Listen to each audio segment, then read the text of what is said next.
May agos ng ano dito, tubig. Lakas. Grabe yung linaw. Sa pagpapatuloy ng ating adventure ay pupuntahan naman natin ang Golden Falls o mas kilala sa tawag na Bulawan Falls ng Dinalungan, Aurora. Ayun Falls, Bulawan Falls. Napakalakas natin. Yung Falls sa Diate, ganyan lang Pupuntahan din natin ang kapital ng Aurora, walang iba kundi ang Baler. At ipapakita ko sa inyo ang ganda ng tanawin na meron ang Baler Aurora. Ang ganda rin pala ng ano rito, ambience, no? Ang rock formation, ayun, no? Kaya tara, samahan nyo ako muli sa aking nature trip adventure. Let's go! Oh, lato ng sinangin. So ito yung isda na binili ko kahapon sa Kasiguran. 60 lang ang kilo yung flying fish. Ayun o. Hintayin ko lang mag-high tide. Low tide pa rin eh.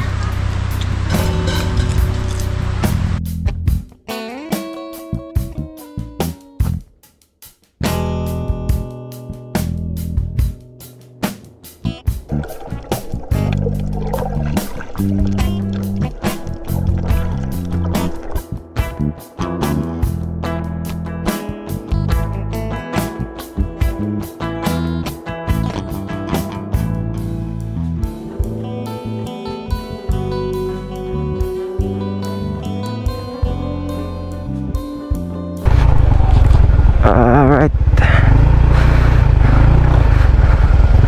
Batsi na tayo dito sa Tibo Tidal Falls mga par. Punta tayo ng Bulawan. Okay na po ako. Thank you po. Thank you, idol. Yan. Dahil pang ano rito, resort mga par. Yung pinestuhan ko, Paradiso di Kasiguran. Marami pang resort dito. Alright. So, isang oras to pakalabas sa main road galing ng Tibo Tidal Falls. And malayo mga par. Pero worth it naman din yung layo. Dahil makaka-experience ka ng solid na memories sa Tibo Tidal Falls. Ganda na ng dagat to. Ganda ng ambience ng lugar dito. Oh, wow.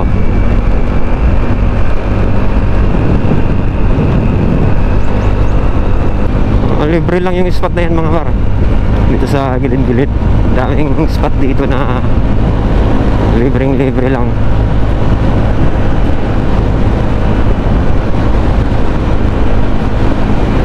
Balikan ko yan soon. Diyan naman ako papesto sa mga spot na yan. Ganda ng kalsada dito mga par. Sarap pumirit dito. Ganda oh. Woo! Solid. Coastal area baby. Coastal room. Makaro. Solid talaga. Mapapawaw ka na lang talaga. Ito yung paudiretso ng Baler. Ayan o. May sign dito na Bulawan Falls. And 4.5 kilometers.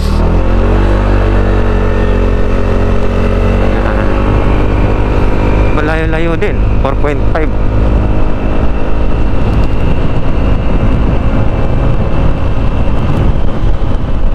Ganda ng ambience ng ano dito po, no? Solid na mga puno ng nyug, oh. Saka bukid. May mga baka, kalabaw. Probinsya vibes talaga mga par. Silip lang tayo sa Bulawan Falls, then Baler na tayo. Ilog pa lang mga par, oh. Lakas ng agos, oh. Yung canal irrigation nila. Yun, oh, linaw ng tubig mga par, oh. Gano'ng kalinaw yan. May mga sign naman papuntang Bulawan Falls, kaya hindi nakakaligaw. may agos ng ano dito, oh. Tubig. Lakas. Grabe yung linaw, oh. Kung nilakihan nila tong kanal na to, maraming naliligo dyan. Paano, may mga buko pa ko. Alright. So, andito na tayo sa Bulawan Falls, mga par. Ayun, no?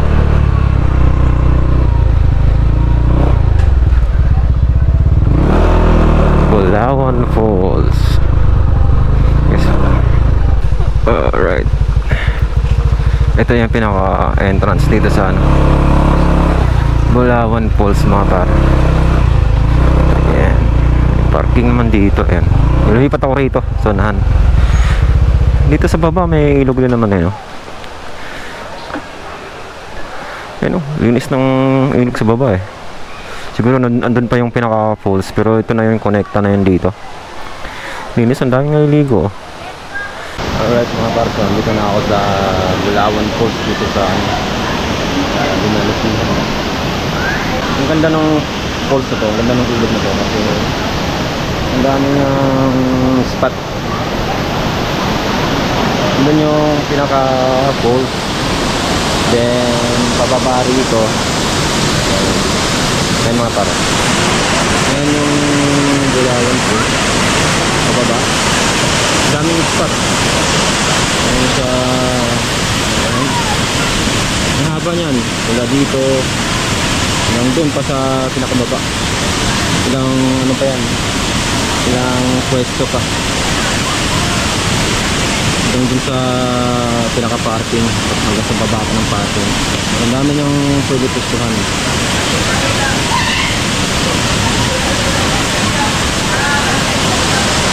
Dito na yung pinaka-fall.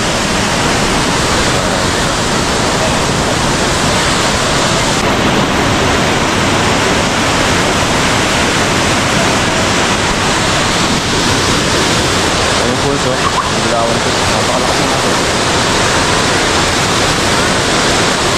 Yung falls sa Diate, ganyan lang, oh.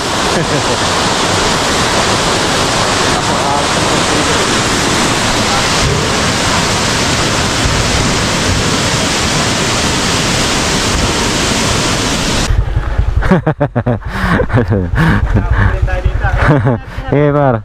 Ka-vlog ka? Oo, shoutout kayo. Kuya Will! Nag-TV na ako! Ayan, sila yung nakilala ko sa loob ng Bulawan Falls, mga par. Ayan, binigyan nila ako ng mangga. Inubos ko nga 5 piraso. Sarap, eh.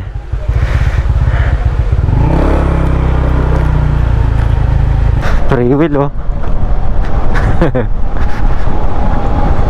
Please. Kung kailangan mo kamarena o pagka di kaya. Oops. Baka madulas, eh.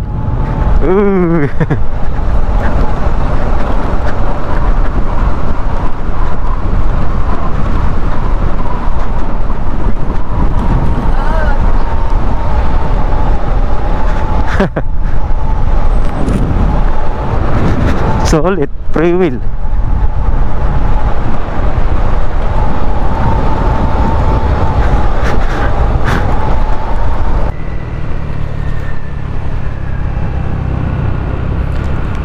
Alright. And nakalabas na tayo galing ng Bulawan Falls. Ayan yung landmark, mga paro. Napaka-convenient punta ng Bulawan Falls kasi merong ano, may daan, may hagdan. So simentado. So convenient siya puntahan sa amount na 50 pesos na entrance fee. Sulit na rin. So papunta na ako ng Baler Aurora, mga par. Yan yung next spot na pupuntahan natin. So mga 2 hours na biyahe pa papuntang Baler Aurora. Ang pupuntahan ko ngayon doon yung lighthouse. 2:30 na pala mahigit. Sana umabot pa ako sa lighthouse.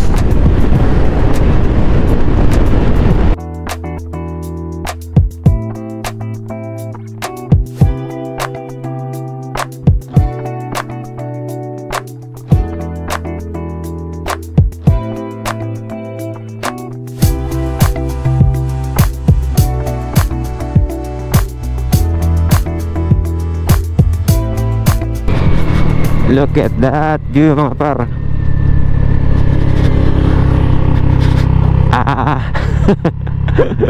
Tignan nyo naman dinadaanan dito. Talagang magigising ka pag inaantok ka. Pag di ka gumising sigurado sabagin ang tuloy mo. Alright, so dito na tayo sa bayan ng Dinadyawan. Solid yung nature trip na mga to. Nasa top load, yung init na yan. Look at that. Look at that. Ganda. Malapit na tayo sa Amper Beach.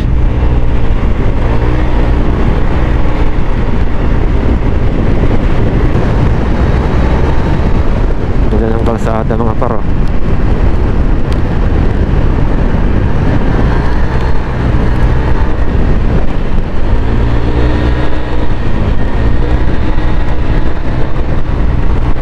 Solid oh.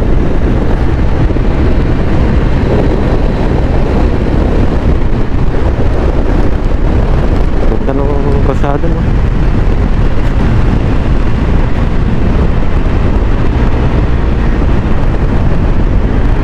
Amper Beach. Ganda.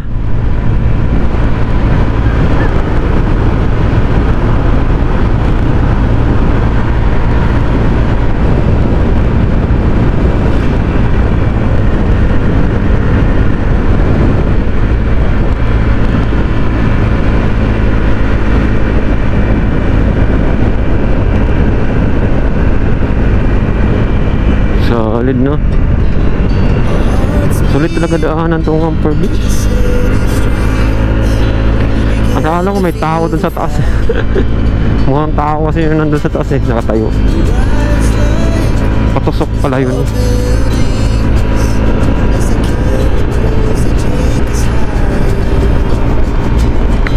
The night's young, it has just begun.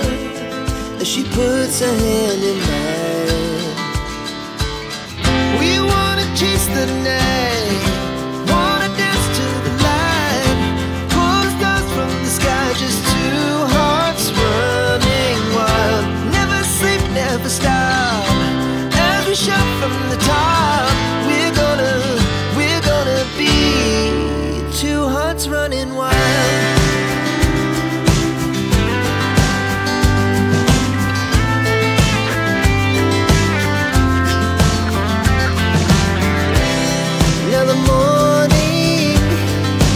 Afternoon, we lay awake in bed. The laughs so loud as the hours pass. We're gonna do it all again. We wanna chase the night, wanna dance to the light, pull the stars from the sky, just two hearts running wild. Never sleep, never stop. Shout from the top, we're gonna be. Alright mga par. Ayan, ito yung pang-apat na pagas up ko. Nagpagas pa ako ng isang beses doon, di ako nabigjuhan. 300 yung pinaka-argaw doon. And ito, pa-full tank na ako nito. And ito na yung sana makauwi na ng Bulacan to, yung pakarga ko rito. Ikot ako sa kabila par.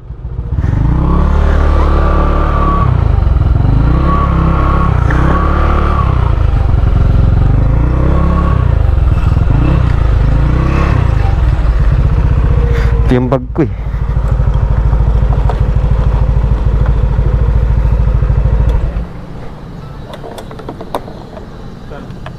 Full tank.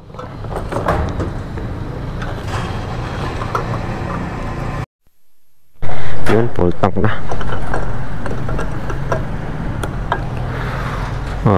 342 mga par. Pang-apat na karga ko. Yung pangatlo 300, tapos yung pang-apat 342. Hindi ko nabidyan yung pangatlo eh. Nakalimutan ko. Ayan. So 40 minutes pa yung papunta sa ano, lighthouse. Alright mga par, so papunta na ako ng lighthouse. Andyan na yung lighthouse. Ito mga paro, dito sa kabilang side ng Baler. Ang ganda rin pala ng ano rito, ambience, no? Mga rock formation, ayun, no?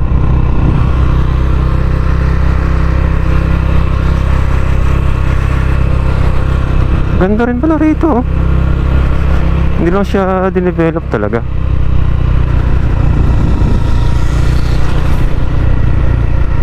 Ganda ng lugar to, oh.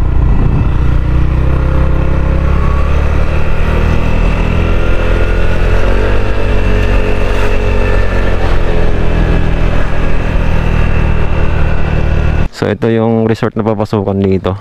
Bago ka makapasok sa lighthouse, bago ka makapunta sa lighthouse, dadaan ka rito sa resort na to, Mariposa Casa Rental. Ayan. So merong 20 pesos na entrance fee, saka 10 pesos na parking. And yun, pwede ka na umakyat sa lighthouse. So ako din ako akit mga par. Tingnan ko lang dito kung ano, abot na rito yung ayun, oh, ayun ang lighthouse, oh. So pwede na dito. Dito na lang akong palipad ng drone mga par.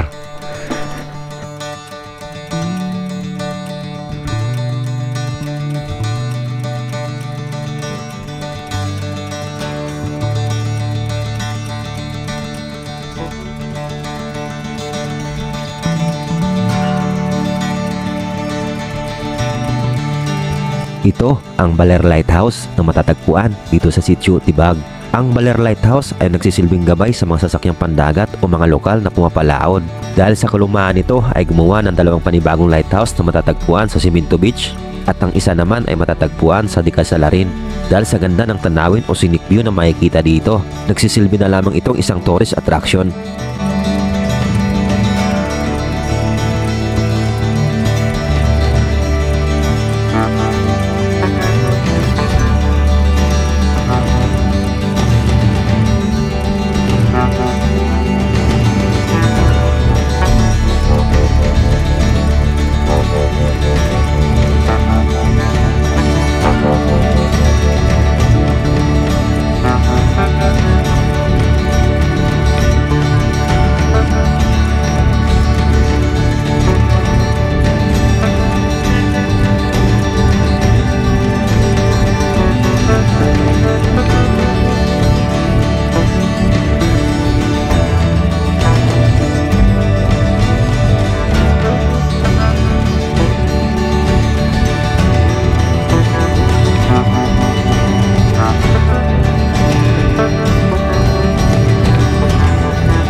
After ko dun sa lighthouse ng Baler mga par, papunta naman ako dun sa ano, hanging bridge ng Baler.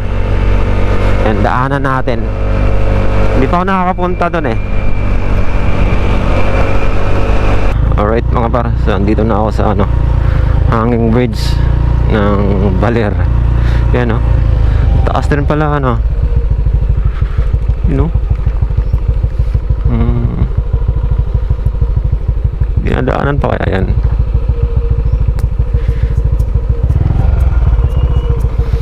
Pwesto lang tayo mga par.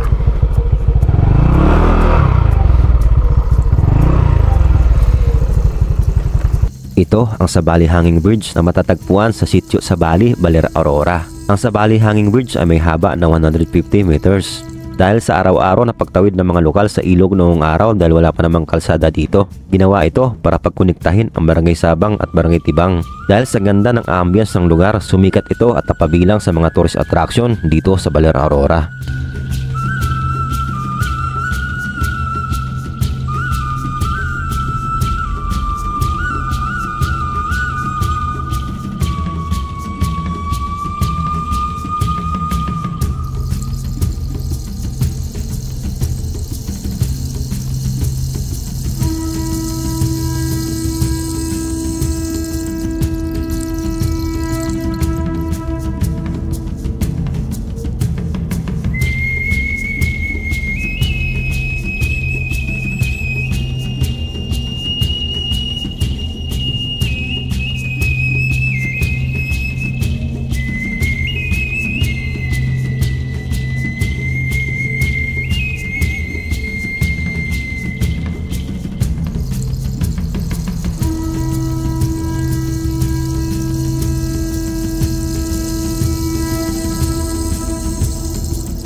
So batsi na tayo.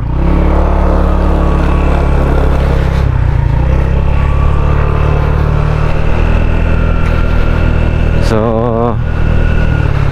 try natin na maabot sa Kaunayan Falls kung makakahabol pa tayo ng liwanag. 30 minutes eh. So alas 6 na mahigit yun. Tapos may ano pa, lakad pa.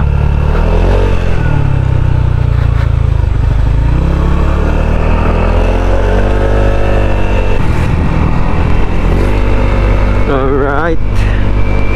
So napagdesisyonan ko di na ako pupunta ng Kaunayan Falls.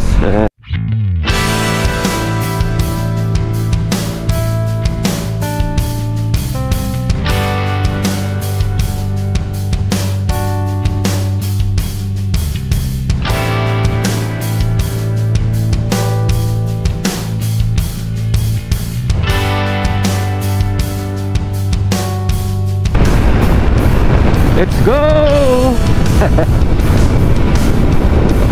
Bawi na tayo ng Bulacan mga par. And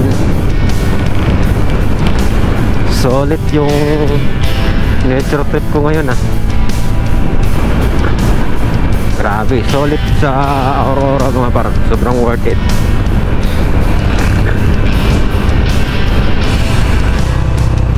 Alright mga par, bili lang muna ako dito ng suka saka buko pie.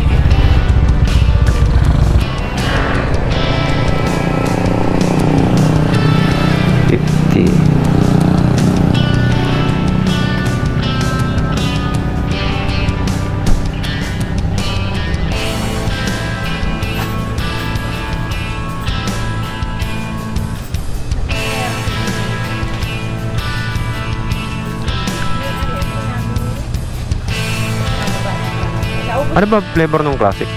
Ay, yung plain po yun na eh. Sige, yun na lang. Ilan po? Kano ba yun? 160 po. Ito mga paro. Ito yung paborito kong suka mga par. Masarap to mga par. Solid.